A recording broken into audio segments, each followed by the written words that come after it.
Well, what is going on, everybody? Welcome. He's already excited. Welcome into the Hump Day Hotline, brought to you by the Market Dominator on the Buffalo Rumblings Multicast Network. My name is Joe Miller. I'm one of the hosts of the show. You can find me on Twitter at Joe Miller Wired. That over there is my guy, JSpencetheKing. What up? What up? What up? Where can they find you, boss? Oh, they can find me on Twitter at JSpencetheKing. Same. You see it on the screen. It on the screen. Everybody knows that. Everybody knows that. Jay Spence, how are you today? How is Hump Day, first place in the AFC East, beating the Patriots soundly? How's it treating you?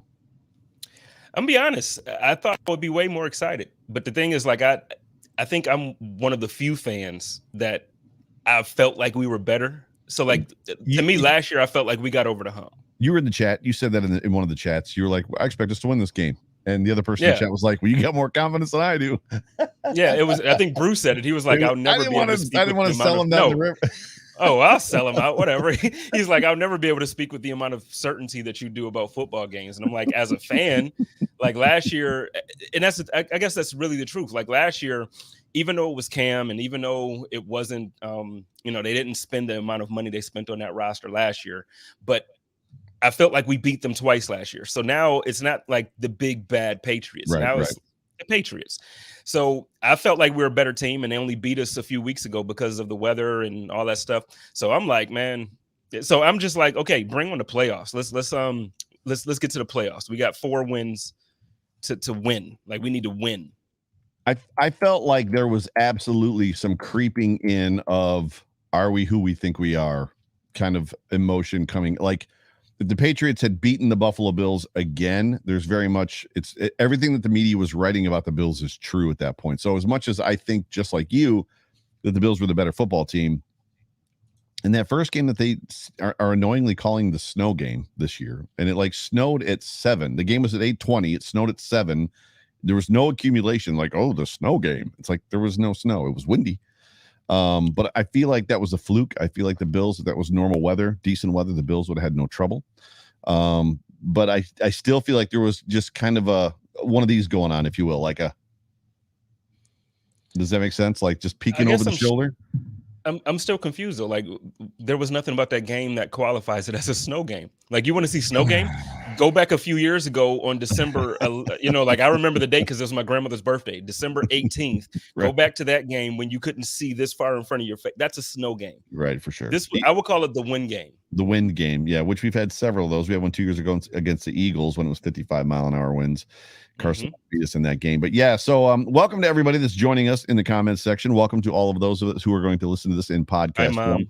My mom is in the chat because she's feeling better today. She's been a little under the weather, so it's good to see that she's feeling better today. Richard Rush is in the room. Daniel Gowers is in the room. T, I don't know if that's T Estelle or if that's just T, a different T. I was trying to figure that out myself. Andrew Solomon, what's up, my friends? Good to see you. But yeah, and we are, let me do the read. Let me talk about John Spastic just for a moment. John Spastic is my guy, and he's Jay Spence's guy, and he is the head of a group called the Market Dominator Team. And John is a real estate agent with Keller Williams, who is the largest real estate brokerage in the entire world. And John considers himself and his team a life transition specialist. Now, I had somebody reach out to me this week that didn't like the fact that I kind of sold John's wares or did his read that if you are, quote unquote, leaving Buffalo.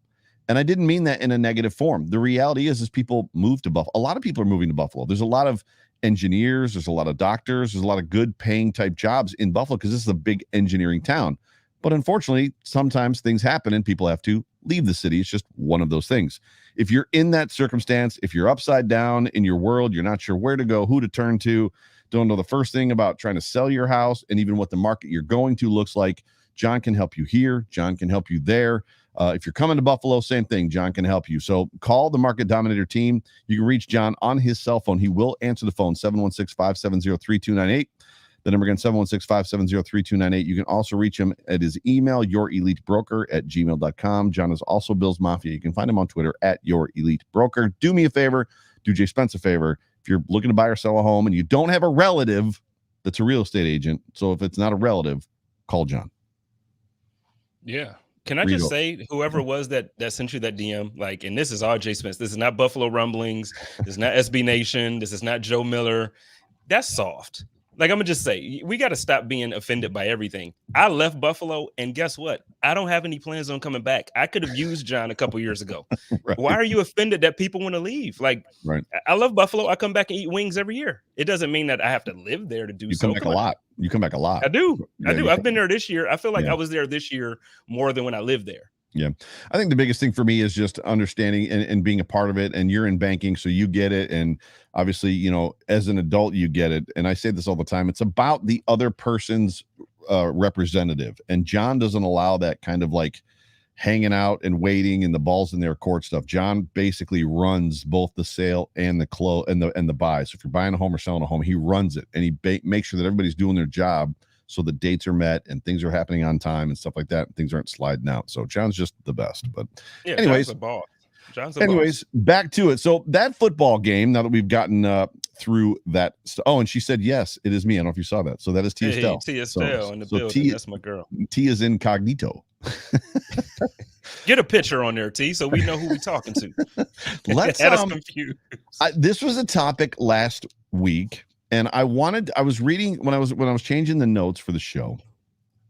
I read this one and I was like, this is actually a relevant topic for this week, because now we have one more week of information. It's always about recency bias. It's always about what we know now. It's, you know, we never have enough sample size. These are the words that, you know, in the crowds that you and I run in now with Greg Thompson and Bruce and all these guys, you know, it's about it's never what your eyes see. We talked a lot about that today in the chat, yada, yada. But I love this basically concept that we talked about last week. Devin Singletary is taking the obvious lead. So this was from last week, the obvious lead in the backfield for the Buffalo Bills, excuse me, in the last couple games.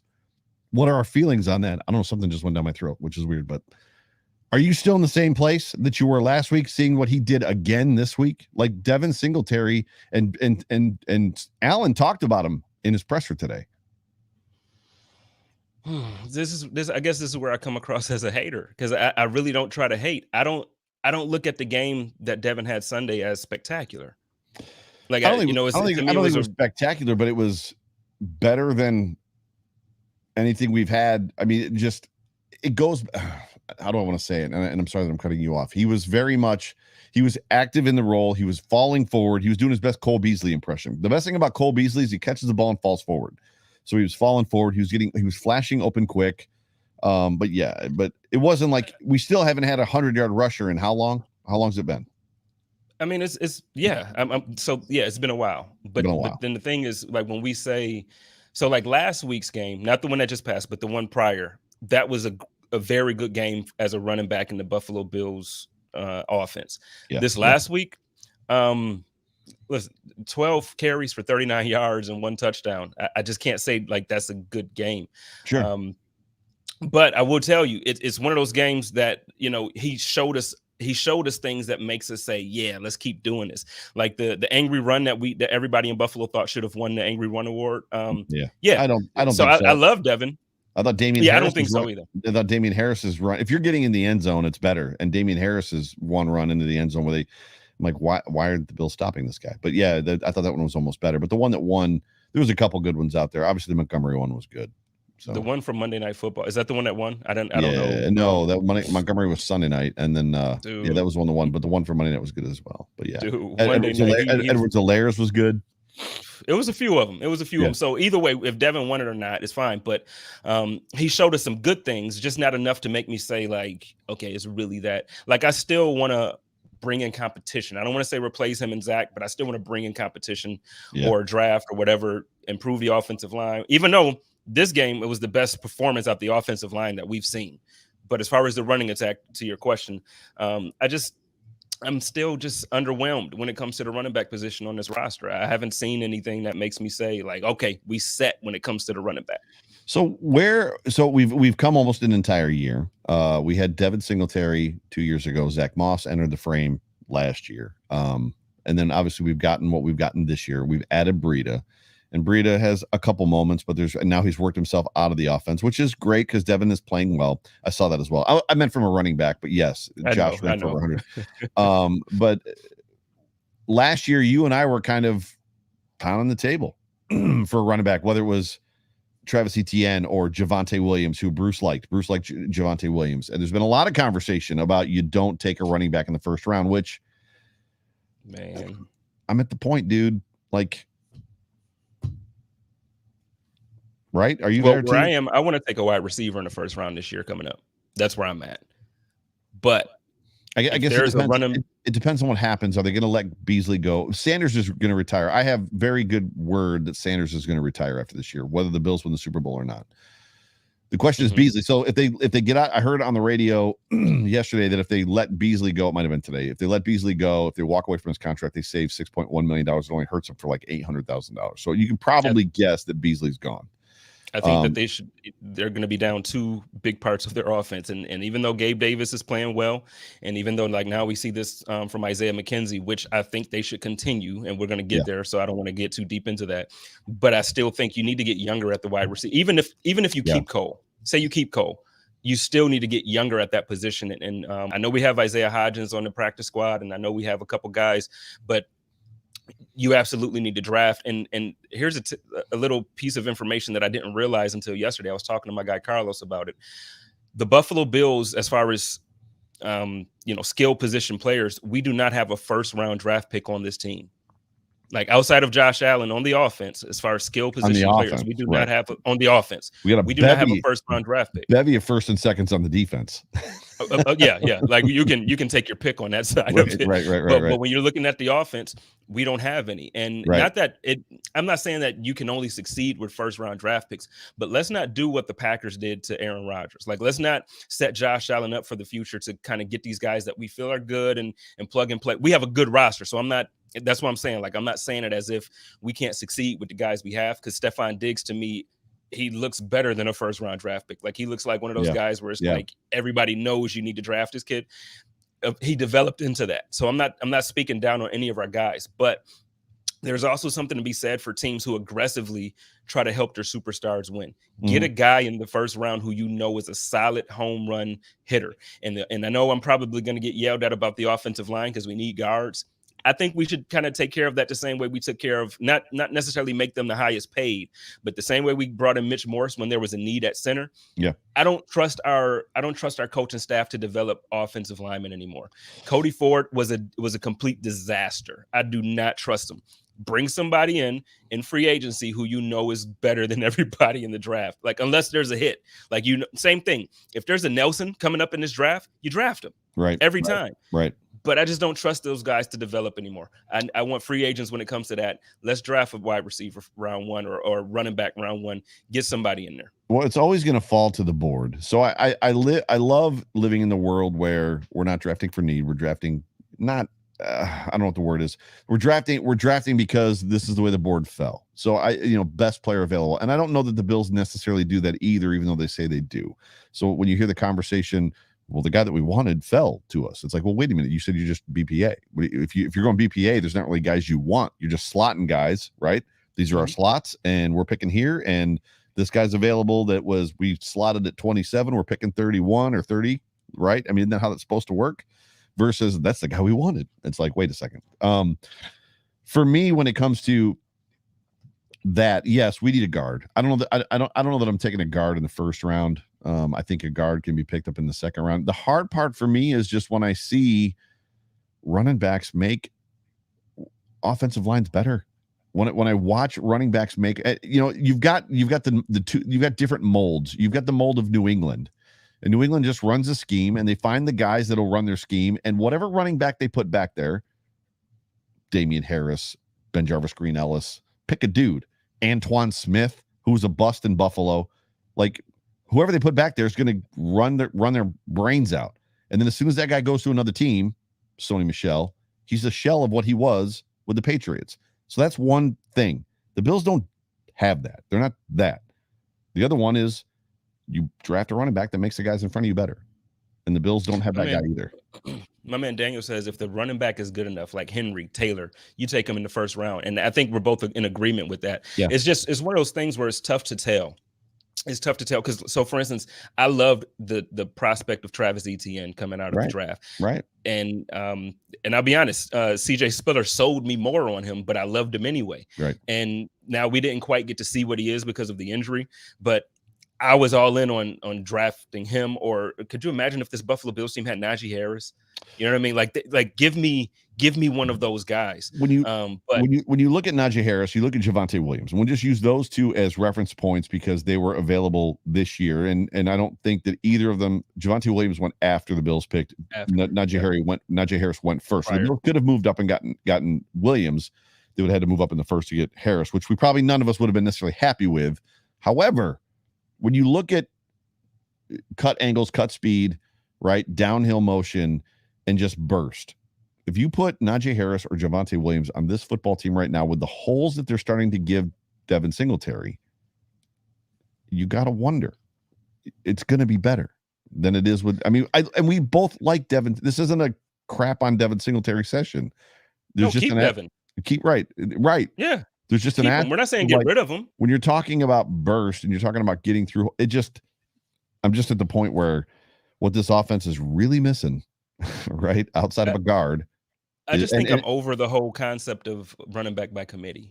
Now, because around the league, you see it and you see some people succeed or some teams succeed with it. But I think you really only see teams succeed with it when you have guys that are of a certain caliber. Like we look at Cleveland, right? And Cleveland is like they can have one guy out injured and it doesn't matter. The run game is still strong. They can have a guy, it doesn't matter which one. Right. And even their third string running back is a very good back. So when you have a team like that, but when you're talking about, Devin Singletary and Zach Moss, who, by the way, Zach Moss is coming off of a foot injury, so I still personally, I'm not giving him an excuse or an out for anything, but I still don't think that he fully trusts himself when he's running that ball, which is why on plays where everybody's like his vision sucks, I don't think it sucks. I think that he knows his limitations. So he doesn't want to do certain things to make things worse. He's just trying to, listen, if that's something that he's not ready for, then maybe it's on the coaching staff to not play him if he's not ready. But look, I would absolutely love to get an explosive offensive weapon in the backfield with Josh, because we see what Josh does and we see what Stephon Diggs does. And you see so when you have guys like that and then you have somebody that you absolutely have to worry about in the backfield, it's a headache for teams. It is legitimately #wildest dreams land. But imagine Josh Allen with a guy like Marshall Faulk, a guy like LaDainian Tomlinson, a guy like Thurman Thomas, a guy that can run and catch out of the backfield and can take over a football game. You got Josh Allen and that guy, right? And Stephon Diggs. You're talking about an unstoppable. And Dawson Knox, who has now developed into a top. I don't want to reach too much, but like a top 5, top 7 tight end in this league. Right. You got a top 5 at almost every position on your offense. Yep. Come on. It gets to the point where the offensive line matters less with that much talent. And I know what people are going to say, well, you got to have a good offensive line. There's only one team that I remember in my lifetime that had an amazing offensive line and an amazing talent around them. And it was the Dallas Cowboys from the early 90s. They had a ridiculous offensive line and they had all those weapons. It's never both. It's always this or. You never have both. One team, in my recollection, for 3 or 4 years had both. One team, Dallas, early 90s. That was it. Real quick, I just want to send a shout out real quick to Sosa Dixon.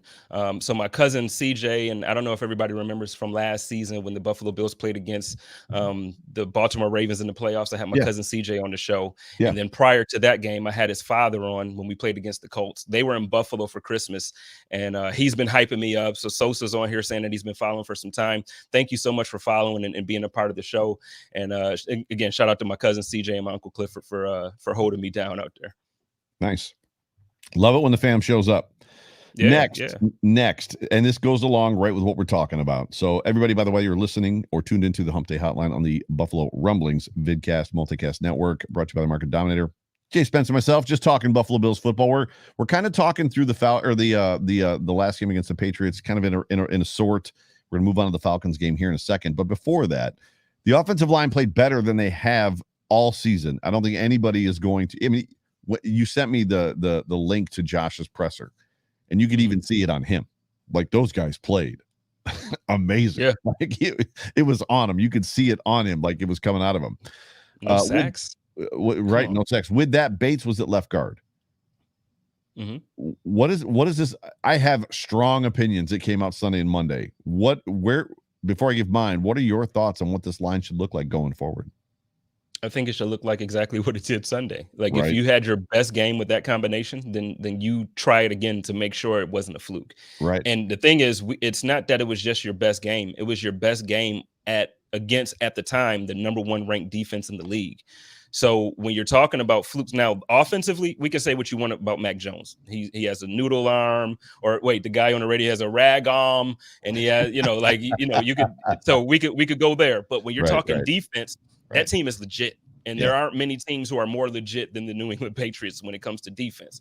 So to have that game against that team in New England at that, I think you run that back. This weekend against Atlanta, you run that back. Next weekend when we play against the Jets, you run that back. And it's the best combination we've had. Josh was clean. After the game, he was clean. Besides, obviously he was doing his running thing and probably got a little dirt on him from that. But no, in the pocket, there were moments where Josh was standing there, like literally looking around the field and like, oh, I got him. I got where I want to go. Let's do it. That's what I want to see from my quarterback. So we're on the same page. Now the question is what are the chances that they, as you said, run it back? Gosh, man. Well, I feel like if they run it back and this is if they get the same performance, then hey, let's solidify this thing for next year. You know what I mean? Like don't let Bates. I don't know Bates' contract situation. I'm not sure that we're going to see them that line. I don't know that we see if Mongo is available. I don't know that we see Bates in the lineup. Listen, as much as everybody loves Mongo, the thing is, when Mongo lost that weight, Mongo hasn't looked like the Mongo that we all fell in love with. Touché. And that's just the truth of it. That is just the truth. It's not. So this isn't a slight. Like I don't love Mongo. I love Mongo. I think he's one of those dudes that when he got signed, he brought an attitude to this team that we needed on the offensive line that we haven't had since. Now I'm having a brain fart. The guy that ended up going out to Vegas. Richie. Since Richie left. Incognito. Yep. Yeah, since Richie left. So like that's something that we needed. So I love Feliciano. But the thing is, I don't care what your attitude is like. If your body can't be in there with those big boys, that's big boy work. And if your body just can't handle it, it's one of those things. And on top of it, him not being able to block as well as we thought. Now it's like he's actually breaking down too. He's been injured a little bit here. He's been beat up here. Yep. So look, if he's not what he was when we signed him and he lost that weight and slimmed down, tried to get more athletic or whatever it was that he tried to do, it's not working. Give this kid a shot. If he kept Josh clean, man, he kept him clean. For sure. I'm actually going to check the depth chart right now because I haven't checked the depth chart for the Bills in a minute. So I want to see if the depth chart has changed at all because my understanding is that Bates has been, and you've heard me complain about this, supposed to be the first man off the bench, and it has not happened. And he finally got in a game and basically in a position that he did not play in college. He played center and tackle in college, which is what we've all been told, and held it down, it down, which was crazy. Where are we at? So while you're looking at that, we got some good takes in the comments here. Daniel says got to keep Bates in, have Feliciano be the backup at interior positions. T. Dobbs says they should have Feliciano sit as backup center and guard and leave Rick Bates in. So I feel like for the most part, at least the people that are in here, Jessica also says, thank God Mongo lost the weight. Otherwise, COVID could have been worse for him. Weight is a big issue for COVID. Okay, that was going somewhere else. But yeah, I'm not sure if the weight for these athletes is actually the issue. I just think that the virus can kind of get, but that's beside the point. I think the line that we saw is the way it should be, and Mongo just isn't the guy that we that we had when we signed him. But go ahead, I know you were looking up. Well, I'm just looking at it, and it's just infuriating. It goes back to what I had said. I brought it up on the Overreaction show, and then I brought it up on the Phoenix show, which is that Spencer Brown is, or not Spencer Brown, but Ryan Bates is supposed to be it's just the backup to every position, first guy off the bench. They've got him as a backup center, and that's all he is on the depth chart, is a backup center.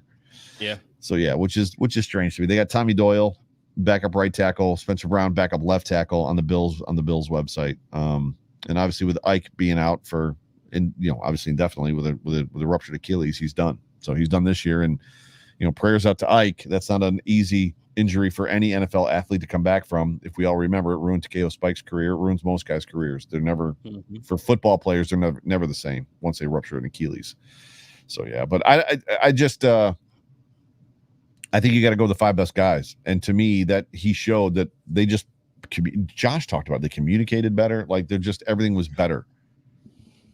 Were you gonna say something? Yeah, because I kind of got annoyed when you said that. Not at you, but when you say we got to play the 5 best guys, I think that's the thing that ticks me off with this coaching staff is because coming out of the offseason, there's no way the 5 best guys started this season. No. So you mean to tell me Cody Ford? No. And again, everybody knows I love Cody, but there's no way Cody was playing better than Darrell Williams or even Spencer Brown, or now we're seeing Rick Bates. Like there's no way you can tell me that they put the best 5 combination on the field. Right. And if so, if they really believe that those guys were the best 5 to give your team the best position or the best chance to win, then I really question this coaching staff. Well, I feel like it's go ahead. No, yeah, you're right. You feel like it's politics. Sorry, I didn't mean to cut you off. Like that was a great way to say it. It goes back to the show we did last week with Ruben Brown, and Ruben and John both said going from right to left is almost impossible. Almost impossible. And you and I talked about it last week on the show. And in the presser, Deion Dawkins said, you were at the Cardinals game during the press conference, I'm sure, because I think you went last week. In the press conference, Deion said at the beginning of OTAs, they flip-flop guys around on the offensive line so that everybody's familiar with every position. And if you listen to a potential soon-to-be Hall of Famer and the guy that played next to him for 7 years, they would tell you, they wouldn't say it out loud, but they would say enough to infer to you that that's a horrible idea. That's an awful idea. Why would you do that? And it goes, in my opinion, to speak to why this offensive line seems not Dawkins, not Morse, probably not Brown on the right side. Why do they seem unsettled, tentative, not secure in their role? Because they're flip-flopping these guys and moving them all over the place. Like nobody gets a spot, right? It's maddening. To be honest, I think there's only there aren't many positions that I would want guys to just practice filling in other roles for. So for instance, like we obviously talked about the offensive line. That's not one we want to do it for. Right. Maybe receiver, because like I feel like Steph Diggs can play slot if he wanted to. I think he can play outside, he could play whatever. So I think that might be one. But even for cornerback, I don't want Trey White playing slot when he comes back. I don't want him to be the slot cornerback. I don't want because I think his role is important. And when you end up throwing too much at a guy, not that these guys aren't smart and they can't mentally handle it, but the thing is, I'm going to go there and say mentally it's a lot. These NFL playbooks, and you got to learn the position. You have to learn to play from different positions. It's not easy to maintain every week, especially when you're changing game plans and you're trying to interchange things. Let these guys just go out there and play the position that they were drafted or signed to play. I don't understand why it's so difficult for this Buffalo Bills team when you see it around the league. It's happened for decades everywhere. You sign somebody to play left guard, guess what he plays? Left guard. I don't understand why we're trying to get left guards to play right tackle. Right tackles to. Yep, the maddening part, and I brought this up to John on Monday, and he picked up his phone. He's like, well, I'll just send a text message to, because pretending like he's got some inside guy that he can say something to because I had a good idea.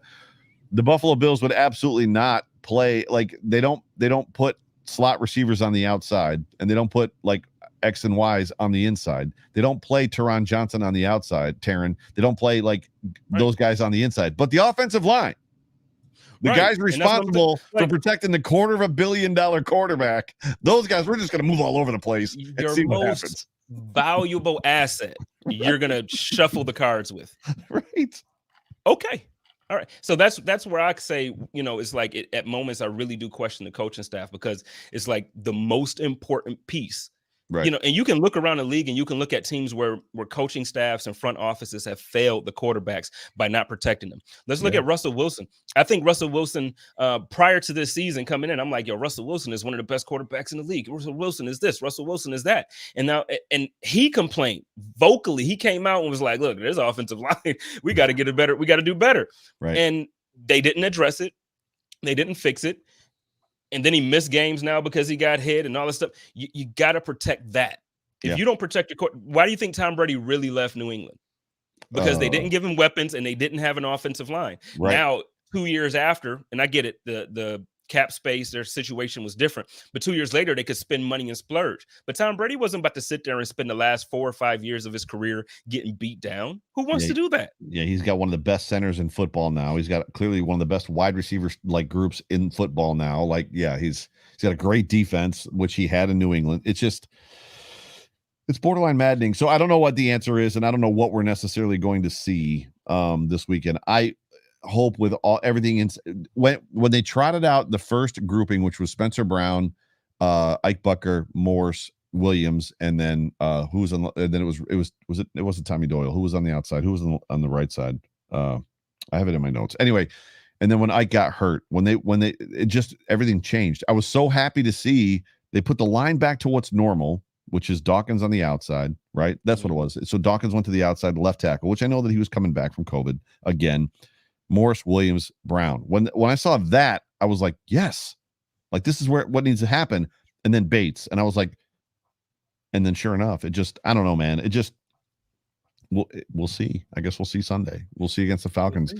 And I haven't done any prep work on the Falcons at all. So I'm totally unprepared as far as just knowing what their defensive line is like, knowing what they're like defensively. I don't know if you've got any insight at all. Well, before I go there, I want to fix something that I said earlier. I said, like, let's lock this thing down for next season if this is the best line that we got. I still let me take that back. That was out of emotion in the moment. I still want to fix the line to where we're able to run. Yeah. And I even though we saw great protection for Josh Sunday, I still don't think that combination is the best overall. But, for what we're trying to do, if they really want to run the ball with Devin or run the ball with Zach or whoever we get back there, you're still going to need a little more. And I don't know what it is. I don't know,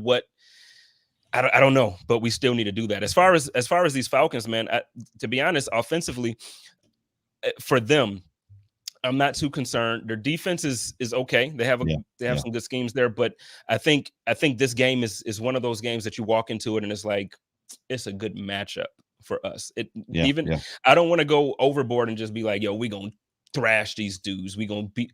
But the thing is, what they like to do, we defend very well. What we like to do, they don't. So right. It's just one of those things where it's just a very, very good matchup for us.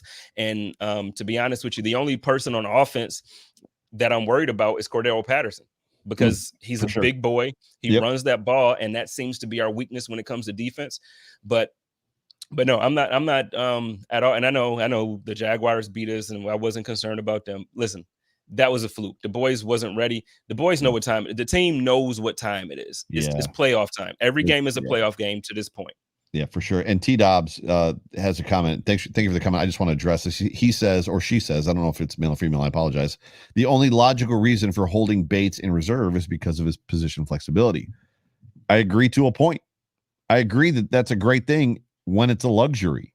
But when your offensive linemen are going down left and right and you're struggling at guard, including last year, and I asked this to John, like, Brian Winters was collapsing the right side of that line because he was so bad, and Ryan Bates was on this football team. So at what point? Well, we want to save Ryan Bates in case Mitch Morse gets hurt. Okay, well, what if you go 1-3 in 4 games because your guard play is so bad, versus going maybe 3-1? I just to me it doesn't. Yes, if you have the luxury of, so it's the McKenzie thing, and we can talk about McKenzie. McKenzie is a weapon on offense. Good Lord, did we see it this weekend?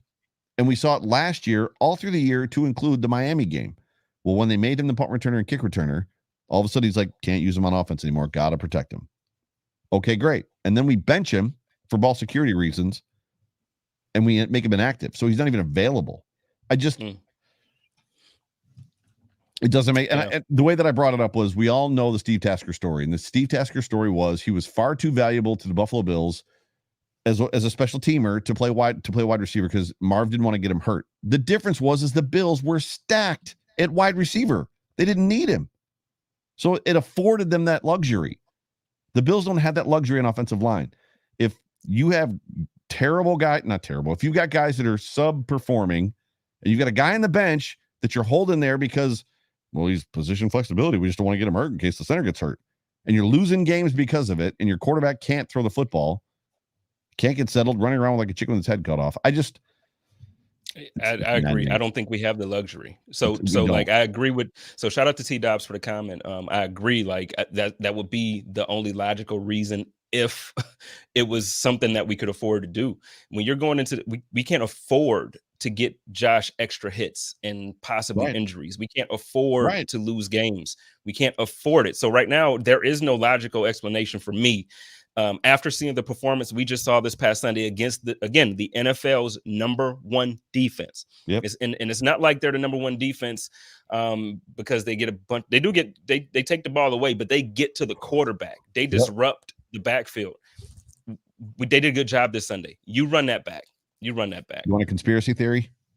Sure. So part of the reason that they played well was Judon did not play well. Matthew Judon was outside of going around and kind of like taking cheap shots at people. He just didn't play well. Monday, first thing, Matthew Judon is put on the COVID reserve list. Mm-hmm. And there's a lot of speculation out there that he had COVID Sunday because of just where his energy level was at. And they may have either not tested him or just a conspiracy theory, just throwing that out there for you. So something to think about. But I'm going to throw up the injury report today. So the Bills practice today. They did a walkthrough, as you can see from the starred point down there. Bills conducted a walkthrough practice today. So there's only two guys that did not practice really for the most part, and they were due to illness: Vernon Butler and then Saquon Johnson. Clearly, what you call Jerry Hughes at a vet rest day. And then the other guys are just kind of dinged up here and there. So it was nice to see Devin obviously play full participant. But with that, as far as that goes, the Buffalo Bills are getting back 4 players, or have gotten back 4 players from COVID due to the new COVID rules, which is that players only have to quarantine or be out for 5 days, regardless of vaccination status, if they show no symptoms and test out. So they're getting Cole Beasley back. They're getting Gabe Davis back. Mm-hmm. And we saw what Isaiah McKenzie did. And I think we're all on the same page with where we were trending with Gabe Davis in this offense versus Emmanuel Sanders. Man, what a nice problem to have. Back to that luxury word we were talking about. But see, to me, I see it differently. And maybe I'm being overly critical, but I see it differently. I don't think it's a luxury. I think you need to put Isaiah McKenzie in the offense. And I agree. Think Cole Beasley, I'm not saying that we don't need to play him. I'm not saying that he shouldn't be on the field, because I think he's a very good weapon for Josh. But I think if you look at the body of work for the entire season, he's had 4 or 5 games that he looked like Cole Beasley. For sure. And there's been mostly for the season, he hasn't looked like Cole Beasley that we all loved last year and the year before. Like, it just hasn't been the same. So for me, you need to get younger and you need to get faster. And when you look at Isaiah McKenzie, he's both of those things. And I've been critical all season about special teams. Yep. But one thing that I have been saying, get this guy back in the offense. He's a critical part of the reason why we're not successful in the red zone. He's a critical part of why we weren't successful on 4th down. And then again, against the NFL's number one defense, you see what happens in the red zone when Isaiah McKenzie's on the field. You see what happens on 4th down when Isaiah McKenzie's on the field. I honestly, I think you keep Beasley on the field, but I think you minimize the opportunities and maximize the opportunities when it comes to McKenzie. Yeah, that's just where I am. You can pull us your chat up, and then I'll jump on what you said. Triggs said Vernon Butler is the Brian Winters of the defensive line. I'm gonna stay away from that one, man. Let it what has said, let it be done. Or was it so it has been said, so it be done? I don't know what the word is, like, or the phrase is, but yeah. So I mean, do we even need to jump on that one? The hard part for me with this whole situation is I don't think it's an either or. I think it's a this and situation. They're 2 very different players. McKenzie is not Cole Beasley, and my first argument that McKenzie is not Cole Beasley is this: nobody that is even the biggest Isaiah McKenzie fan in the entire world is going to give him an $8 million a year contract. Nobody is. Cole Beasley earned, and we were all like, yes, bring us that guy. Like, that's a deal. That's a deal. Bring him. So they're 2 very different players. Now, is Cole Beasley getting a little bit old? Sure. Has he been nicked up this year? Obviously, the rib thing. Yes, he's been nicked up this year. Have there been problems with the offense and sputtering and things just aren't right? Absolutely. It's got to be a this and. They both have to play. They bring 2 different elements to the offense. They're different players. Cole Beasley is still leading the league, I think, in like yards of separation versus any other wide receiver in the league, which he's led the league forever in. That's just one of his things. He gets open. I want to see them both. I don't need to see one or the other. I want to see them both. The difference for me, right? The difference for me is I want to see Gabe Davis more than Emmanuel Sanders. And I love Emmanuel's leadership, and I love his words, and I love his voice, and I love who he is and what he brings to this locker room in the sense of I've been there before. But Gabe Davis is a body that this team just doesn't have, which is a big physical presence on offense. Outside I'm a little different. I'm a little different than if you want to see, which I'm fine with because I love Gabriel Davis. But if you want to see more Gabriel Davis, then for me, I'm gonna say I want Sanders and Beasley to split those snaps in the slot. Because to me, I could be okay with that. I could be okay with that. Like, because I love Gabriel Davis. Like, give him all the snaps that he needs. Like, this guy, and it seems like as the game goes on, the more touches he gets, the better he gets every week. I don't know what's going on with him, but I love it. I love that energy. But for me, if we're gonna take snaps from anybody, again, I think we need McKenzie there. I think we need Davis there. You obviously need Diggs there. I'm a little bit more. I'm higher on Sanders than I am Beasley this season. Because there were a few games in the beginning of the year that we wouldn't even have been in this position right now if it wasn't for Sanders. Sure, but I don't know what he's given you over the last 9 weeks. He's if you really look at it, he's given you quite a bit. But the thing was, it was also at a time where Josh wasn't being protected. That's why I said you have to watch all these games in context. Yep. And Josh didn't have the line he had Sunday. So there were times where you can clearly see, for all of you who like film heads and you watch the all 22 and all that stuff, you can see times where Sanders is doing everything that Sanders is supposed to do. Sure. And we just didn't have enough time to get him the ball. Same thing with Diggs, same thing. There's been weeks where you're like, what the heck is wrong with our offense? The same is true for Beasley. I mean, that same thing goes for Beasley. No, it doesn't. How can that same rule not apply to Cole Beasley? No, I mean, it applies, but what I'm saying is there's also me and you earlier, you and I were talking about the eye test. The eye test tells you that Beasley this year does not look like Beasley last year and the year before. So, I mean, I don't know. Like, I would absolutely love to see Sanders in that. I don't know where that blame goes. I don't know if it goes on Beasley or if it goes on the offensive game plan and the schemes, because I haven't seen Beasley run a route that outside of that dig route that he runs, or that comeback thing that he does. I mean, I haven't seen him run any of the routes that he ran in 19 or 20. To my understanding, I don't think Bees has any like actual routes. I feel like he's the one guy when he goes on the field, they tell him get open, and Josh will find. And honestly, I feel like that's what we've heard over the years that he's been here now. He's had routes, but I mean, he does. Yeah, but it's. I think for me, there's a big part of this offense does not look like the 2020 offense. It did on Sunday. It has since the end of the second half of the Bucs game. Since the second half of the Bucs game, this offense is starting to look like what we saw in 2020, outside of way more screens and checkdowns because they're running cover twos, which is fine. Or they're playing against cover twos. I just feel like that what we're seeing from Beasley is more scheme related and plan related than it is anything else. I mean, if you're running a cover two shell and you got Cole Beasley on your team, it seems like he'd be open every down. But that's just me. But I also think that, again, and it also, this could be my fandom coming out too. I just think Emmanuel Sanders for a long time. I wish we would have got him when they first originally wanted him. When he left Denver, they tried to sign him and he ended up going to New Orleans. I've loved Emmanuel Sanders for a long time. And sure. You know, it's a tragedy that he went down there at the end of Drew Brees' career. Because could you imagine, like, really seeing Emmanuel Sanders and Drew Brees together, man? Like, that would have been beautiful. Yeah, it would have been something. And Andrew Solomon says that Beasley led the league in receptions the first 4 games of the year. So, led the league. Wow. He didn't. I mean, okay. I try my hardest not, because I don't hate on any of these guys. I love my guys. We're having fun. The way I was about to say it was going to make me sound like a hater, so I had to bring that back. But the thing is like you can. There was a funny stat that I think I sent you guys that I sent it to the other chat. So there was a thing that was like, you know, you can watch the Patriots game and you can see Mac Jones have 11 straight completions, and then the camera zooms out and they're at their own 35-yard line. It's like, to me, that's what it comes like at the beginning of the season. Bees wasn't like, and it might be my memory too. Refresh my memory if I'm wrong. He could lead in receptions, but I feel like Sanders in those first 4 games had more of an impact. He had more yards. He had more touchdowns. He had more big plays. The big plays were different. But Beasley, I mean, it comes back to that pseudo run game. Using Beasley to kind of spark that run game. You know, those are runs versus passes. Even though they are passes, they're pseudo runs. It just wasn't working. And that's where I want to use.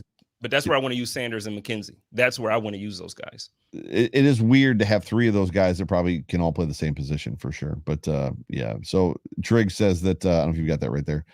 I got it. Oh, we both did it at the same time. Go ahead. Trigg says that Allen trusts Beasley more than Sanders. I don't necessarily disagree or agree. I don't know where I fall on that. I mean, Sanders having a sure touchdown, hit him in the arm and fall away doesn't help the situation. There's a chemistry issue. It seems to me they had chemistry early and the chemistry has kind of fallen off a little bit. Do you agree with that? Yeah, I think at the beginning of the season, I almost feel like it was trying to like a forced chemistry. Right. And then because you kind of noticed Josh like feeding him. He just kept giving it to Sanders, which is probably why I feel like he had bigger games because Allen was feeding him. But now I don't know if it's again, Sanders has the knee injury, right, and whatever else. So it also could be health when it comes to him. Sanders is older. Like you actually just made mention to the fact that the rumor that he's probably going to retire at the end of the season. So it's just one of those things where, I want to get younger at the wide receiver position. Agreed. I do. Agreed. And the funny part is like Sanders is on the edge of retirement. Beasley's going to be 32, and Ike isn't exactly young anymore either.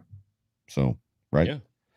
Turning our full attention to the Falcons game. So what are the chances that the Buffalo Bills win out against the Falcons and the Jets? And what do we need to see from them to feel confident going into the playoffs? I thought this was a fun topic. I need to see more of what we've been seeing, which is that offense. Josh used the word urgency. And I think if you remember, I may have said it with you on this show, week 6 or week 7. I just felt like there was no urgency from that offense. They were just like, we're going to play football and probably beat you. And now they're very much in a mode of, oh crap, we have to beat them. Yeah. Agree? I would agree. I think it's the urgency, like 100%. But I also think what it comes down to is on top of the urgency. So I'm agreeing with you, but I'm adding to it by saying I think it's also one of those things where they were embarrassed. So on top of the urgency, I think they were embarrassed to lose those 2 games. We lost, and I know it was the weather game and all that stuff. We lost to New England, and then we went down, and then we lost to Tom Brady. Right. And the second half of the game, we outplayed them and we should have won that game. And however you want to, if you want to blame the refs, fine. If you want to blame whoever you want to blame for that loss, that's fine. But I feel like embarrassment is always one of those tools that teams end up using as fuel heading into the playoff in any sport, not just football. But I feel like you could see it all over the Bills where it's just like, wait, we're better than this. Like, what are we doing? We're losing games 14-10 to the New England Patriots with Mac Jones with that rag arm. Like that's who we're losing to. McCorkle. So I mean that's where I'm at. I just think the urgency with the embarrassment combined is going to be a dangerous mix for teams that we're facing. We're about to destroy teams, and the defense has already been doing their job all year. Yeah. So what do you need to see to be comfortable, confident? So we beat the Falcons, we beat the Jets. So what is the difference between feeling confident going into week 1 of the playoffs, home game? If the Bills win out, they're going to win the AFC East. They're going to get at least 1 home game. Feeling confident in whoever their opponent is versus not just feeling like ruh-roh. What do you need to see? I'm already there. So like me, more of the same. Yeah, just keep doing what you've been doing for the last 10 quarters. Gotcha. That's what I need to see. Did they ask Josh that? They asked somebody that question. What changed? It was in the presser today, right? What changed in the last 10 quarters? Josh. Yeah. Yep. Yeah, that was when he said urgency. We just felt like, everybody realizes what's in front of us. And it's like, well, it's nice that you figured it out now. I guess better now than week 18. But I'm there. Honest to God, I'm back to where I was heading into the season. So when I was saying like, hey, we can win the Super Bowl this year. Yeah. These last 10 quarters, I'm back to after seeing us beat up the number 1 defense in the league. There's nothing because now I understand we have the capability to score against any defense. Sure. We have the ability to score against any defense, and the defense that we have the ability to shut down or slow down any quarterback. Because I know Tom Brady ate us alive that first half, but guess what? We slowed them down dramatically in the second half. Big time.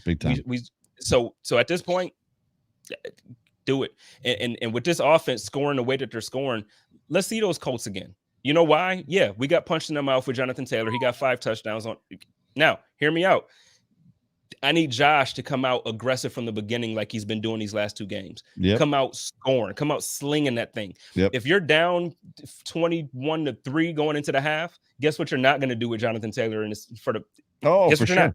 Well, So the Patriots tried it, and I brought this up on a couple different places, and it hasn't really stuck. To me, the gross clock mismanagement by Belichick. The Bills come out in the second half. They have a 6-minute drive, and they put, was it a field goal or a touchdown on the board to go up 2 possessions or whatever it was. And the Patriots rip off a 7-minute drive where they were running the ball primarily. And then they did it again. The Bills got the ball back, and then the Patriots, there was no urgency from the Patriots at all. They just kind of like let the clock run out on themselves. It was really weird. It was really that was weird. one of the first games that I remember in recent and just in memory period, where I felt like Bill Belichick got out coached. It seemed it. There was just there was a point where I was like, this drive has been going on for 5.5 or 6 minutes. If they score, good. Like, yes, like run it out to 8 minutes. Like, do that every time, because the Bills offense is going to score at least 3 points. So do that. Keep doing this. Like, for sure. Run the clock out. Like, it was. No, I'm with you, but it was weird. It was weird to see, like when you have like the unanimous decision for GOAT of coaches. And Sean McDermott really looks like he out-coached him. For sure. And you segued perfectly into the final topic for the show. The Chiefs, Colts, Bengals, Patriots, Titans, Chargers, and Ravens. Wow, that's a juggernaut of teams. Are all likely to make the playoffs as each other, meaning that they can't all make it, but all of them, the Chiefs have clinched. But the Colts, Bengals, Patriots, Titans, Chargers, Ravens, and you could possibly sprinkle in the Dolphins, all have an opportunity just as much as anybody else to make the playoffs. Where do you rank them in order of biggest challenge to the Bills? And then I'll give you mine. I'm going Chiefs, Chargers.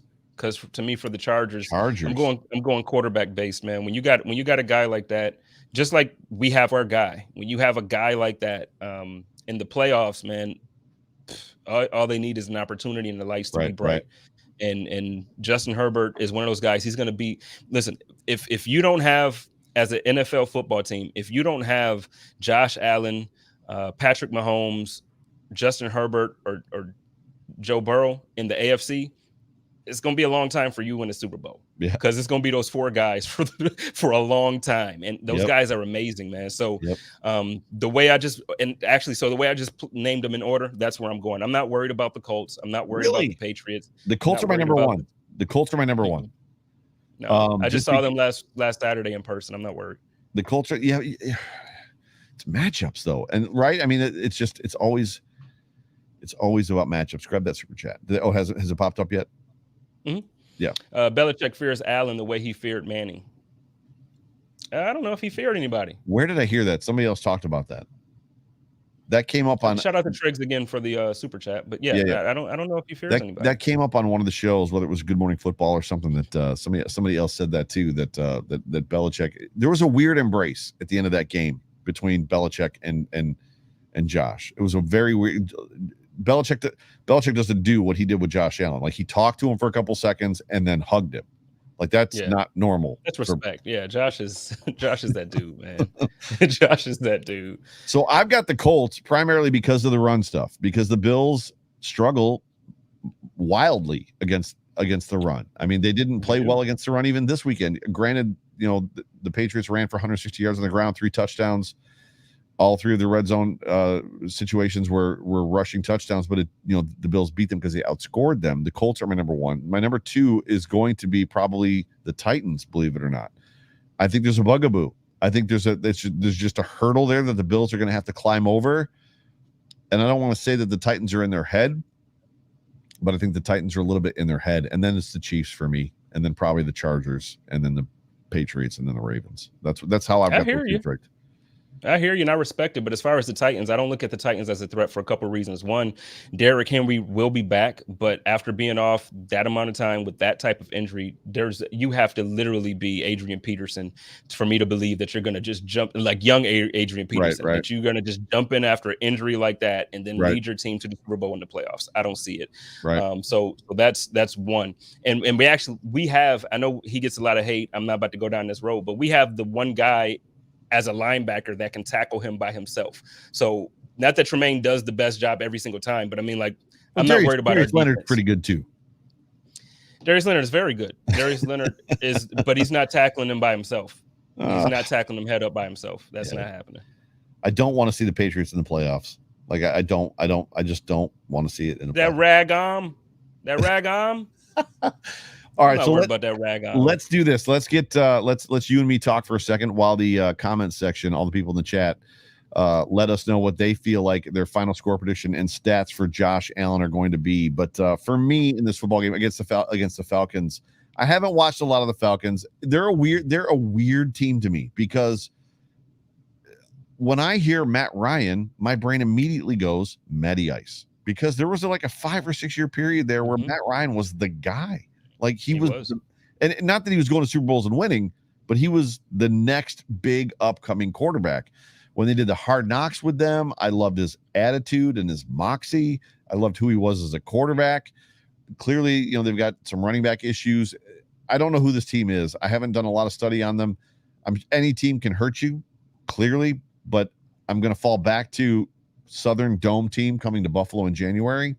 And as much as the weather's probably going to be mild, probably low to mid 30s, it's not going to be crazy weather. I don't see this as a game that's going to like work out well for them from a weather standpoint. I think the Bills win this football game probably in the mid 30s to somewhere in the teens. That's probably my score prediction, like a 32-17 or a 32-14 or 13 or something like that. Josh Allen probably having himself a day, probably another 300 Bills, 300 yards for probably 2-3 touchdowns. What are your thoughts? Yeah, I kind of agree with you as far as like what the game is going to look like. I feel like it's going to come down to us being we're going to have to really, really stick to our fundamentals. And by that, I mean, we can't go out there and get sloppy because it's the Falcons. You know what I mean? We have to maintain all of our tackling lanes, and we got to maintain so everything that you're supposed to do, we got to do it. Yeah. But I think it's going to be 27-10 Bills. I think nice. The Bills, I think Josh has a day, but I also think that it's getting to that point where they're going to try to get up big early and then kind of reserve guys. I think we're going to see our backup quarterback this weekend.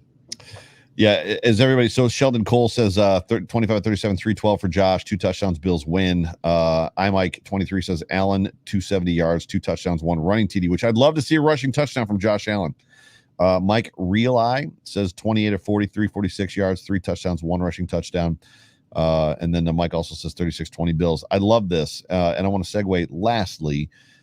Andrew Solomon says, I'm from Atlanta. The Falcons pass a lot and run through Cordero Patterson. AJ Terrell is a certified lockdown corner. So you wanted to bring up in this show just some like back and forth between one of our dudes and one of Cordell's. Is it Cordero or Cordell? I always say Cordero. Yeah, Cordero Patterson. I think that's what it is as well. But between him and Stephon Diggs. So there was a little bit of a exchange between the two of them. Not between the two, but through the media. And then you kind of had a little spicy take there. Well, more so a question. So on Twitter today, Cordero Patterson, obviously I feel like Atlanta might be in Buffalo already because Patterson tweeted out like, Diggs, are you going to send me some wings to my hotel? And Diggs jumped in quick, like, yo, let me see what I can do. Let me make a couple calls. Right. And they have this weird bromance, even though not weird, but they have this bromance dating back to their days in Minnesota. And I just feel like those type of relationships, especially those public relationships like that, often turn into free agency conversations. Yeah. He's going to be a free agent. And listen, I'm not against Patterson being in the backfield. Right. RB1. We're starting to see big, tall. The day he shows up, RB1. But we're starting to see these big Amazon running backs. You look at Derrick Henry, and I'm not comparing Patterson to Henry, but Patterson by far has had the best year of his career this year. Yeah. Now, is that because he's on a team that isn't as good? So, everything runs through him. So, of course, his stats are going to be there. Or is it that he's really having a great year? I think he's having a great year. I don't want to crap on Atlanta that bad. I think Atlanta, they have some players. I love their rookie. The kid that they drafted 4th overall. I can't think of his name right. The tight end.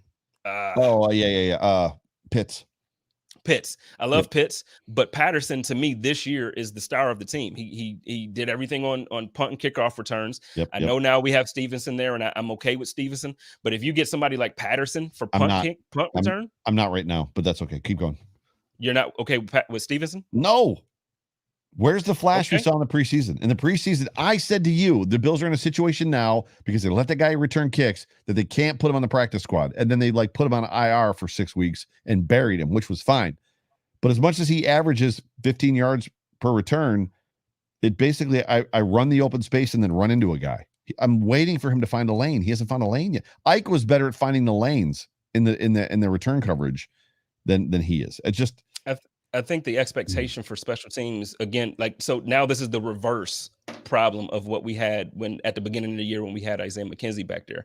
So, everybody's like Isaiah McKenzie's this, that, and the third. And I'm talking about Andre Roberts was so consistent. He didn't score a touchdown last year. He didn't. And that's okay by me. And the reason why that's okay by me is because A, he didn't put us in bad situations. And B, he constantly gained. Even if it was only 5 to 15 yards, he gained. What Stevenson has been doing since his first game now, he's consistently gaining. He's given us 10 yards, 15 yards. He's not, he had the first muffed one. I don't have, every time they punt the ball, I'm not sitting there, please don't fumble. I'm not doing that. Agreed. I was doing that with McKenzie. So for me, you average 15 yards on a punt return, by all means. I just want to see a lane. Andre Roberts didn't score, but he had a 30, he had a 45. Like, he found those creases in the return coverage, and neither one, and Ike did too. I just need to see it, but it is what it is. Daniel Gower says Bills win 34-13. Men in the Kitchen says 31-17 Bills. Josh Allen for 325, 3 touchdowns. Where was it at? I'm going to agree with Jessica here real quick too. I'm going to agree with Jessica real quick too. She said Stevenson is making sure he catches the ball first. He knows if he fumbles, he's on the bench, and I think that's consistent with. I agree. I agree with fumble that. You out of here. I agree with that. Sheldon Cole says, "Glad I found this channel again." You know what, Sheldon? Jay Spence and I are glad you found it too. So shout out to Sheldon. Is that Tyrod in the picture? Shout out to Sheldon. Let's go. That was Tyrod, wasn't it? That is Tyrod. Yep. Ty God, let's do it. Yep, that's my guy. Still one of my favorite moments ever. I've told you about it, and I don't remember who they were playing, but Tyrod Taylor is behind center, or I think he was in the shotgun actually, and I don't remember who it was taking a long time to get lined up, and you heard him through the television yell, "Get on the line. Get on the line!" Like he's yelling at his tight end to get on the line. He's a great leader. I feel really bad for the way his career is kind of like going and in and out, because he said, like, I wish the talent level matched the man that he is. You know, like he's just such a good dude. Shout out to Tyrod, man. So why don't you? We're at a 1 hour and 2 minutes. Why don't you? How do you feel about closing us out tonight? Oh, let's do it. Well, first, this is the last show of the year. Crazy. Before we close this out, this is the last show of the year, and it's been a wildly successful year for Buffalo Rumblings as a podcast network, as a YouTube channel. The growth that we experienced this year was insane. Give the numbers. So we reached north of 2 million. We're almost at 2.5 million, and I think we're going to break it before the first gets here as far as downloads and listens and streams on the podcast channel, and that has never happened. This month has been the most successful month of any month in Buffalo Rumblings history. Like that's mind-blowing to me. So what we got for next year, man? What's your I don't want to say New Year's resolution. I know that you're a man of the cloth and everything, but what would you say your goal is now going up next year for this channel? I have no idea. I mean, obviously it's always about continued growth, and it's always about more interaction and stuff like that. So it's natural organic growth. So you have been very good about cueing me into small things, like don't look at the number of followers, don't look at the number of watchers, pay attention to the interaction. Because early on I was like making the move from Fanatics to here, I was more worried about the numbers than it was the interaction, and the interaction is just as strong, just as heavy for me. Just from what I've seen, I want to see more interaction. Does that make sense? I think we do a very good job of pulling the interaction out of the commenters, which is great as a team, not just you and me, but as a whole team. I'm excited just because I know where the thought process is as it pertains to Bruce, who runs the YouTube channel for Rumblings, and he wants to get a pregame show and things that he wants for the future, and kind of filling out the lineup and stacking shows like we do on Saturday. I love the fact that we stack shows on Saturday. I think that's beautiful. I love signing off on Saturday from Time to Shine and telling people to stick around for your show. I love doing that, and I wish we were able to do more of that. But clearly, this is not normal. What we do, like, it's not easy to find people that can do this. Like, there's a lot of people doing it. There's not a lot of people that are really good at it, if that makes sense. And I'm thankful to not only have the ability to do this. I'm thankful to be able to do it with guys like you and Fina. Fina's great. So yeah, Fina, and obviously the Nate Geary and Bruce thing flows. It's super good. The chop up thing is great. So it's just just overall more organic interaction, I think, is what I'm looking forward to. Yeah, no, I'm with you. Man. My New Year's resolution for next year is to not burn myself out again. Right. And I know that sounds funny, but I think I need to just kind of figure out how to continue to keep the quality of content and keep what we're doing, but at the same time, woosah a little bit, like not burn myself out. Somebody was in my DMs today, and I'm not going to mention who. Everybody would know the name if I said it. And he was just like, I don't know how you're doing so much. And I was like, to be honest with you, the fact that it's live makes it 100 times better.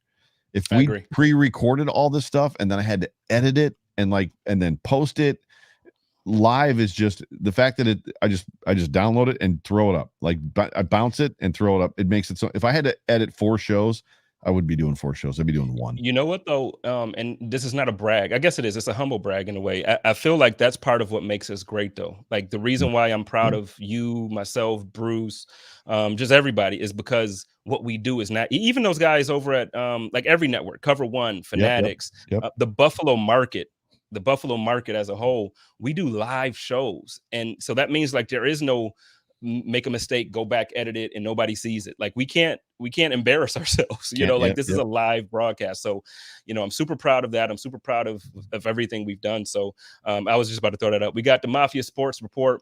Shout out to them. Again, we have so many great content creators and so many great teams. But it says, I'm not superstitious, just a little stitious. But I do switch jerseys after each loss. I'm now 2-0 in my Peerless Price jersey. And I think Joe kind of went back to Boho Magic there. And he's kind of in a good way since he went back. Yeah, so he went back to Boho Mojo. I went back to the Boho Mojo. And last year, so Boho's number is 9, right? Mm-hmm. Number 9. Last year, I got the jersey, put it on, and the Bills went 8 straight to the AFC Championship game. So the last game that I wore it, they lost in the AFC Championship. So they won 8 straight, 9th game, championship game. And I was at the point where I was out of lucky shirts. I was like, oh, well, going back to the Boho. And if the Bill, and I'm 2-0 in the Boho, and if they win 8 straight again, that's the Super Bowl. I would love to have that guy back. That 8th win. I would not, because Tyler Bass was the Packers place kicking situation is not great. There's what was with all the super chats coming in all of a sudden. Go ahead. I know we're trying to get out here. Last week on the Code of Conduct, I'm like, don't super chat me no more. I'm trying to go. But Thomas says, did you gentlemen make your Belichick New Year's resolution? Not Belichick. We just made some resolutions, but not the Belichick. I haven't made a resolution yet. I don't do New Year's resolutions. It's not because I don't have anything in my life I don't want to change. I just typically don't do them. But you saw clearly it was all over the media on Monday. You saw that situation he's talking about. Mm-hmm. It's hilarious. That was hilarious. Yeah. He was just like, I've never seen somebody so pouty. I haven't paid a lot of attention to Belichick, but that dude is pouty after a win. This is why I get so frustrated when I don't really want to talk about it right now. But seriously, he's been like this for years. After a loss, not after a win. Yeah, but he's been like this for years, and we talk about it like it's like, oh, we love Belichick because he's so funny and he's a jerk after a loss. He's a jerk. And you look at some of these college coaches, jerks after, not just college, everywhere. Like these guys are jerks, but everybody wants to come down on my man Cam Newton. We can go past that though. There's one number I want to say before we close this out. I want everybody to remember this number, and then we're out of here. 6. I want you to remember the number 6 because there's 6 more wins and the Buffalo Bills will be Super Bowl champions. So that's the number. That's the magic number. We need to win out in the regular season, and then we need to win 4 in the playoffs. Shout out to Sheldon one more time. We out of here. Listen, y'all know how I do it. It's your boy, JSpencetheKing. I want y'all to love each other, take care of each other, and live in peace. And as always, stay positive, test negative. Go Bills. Go Bills.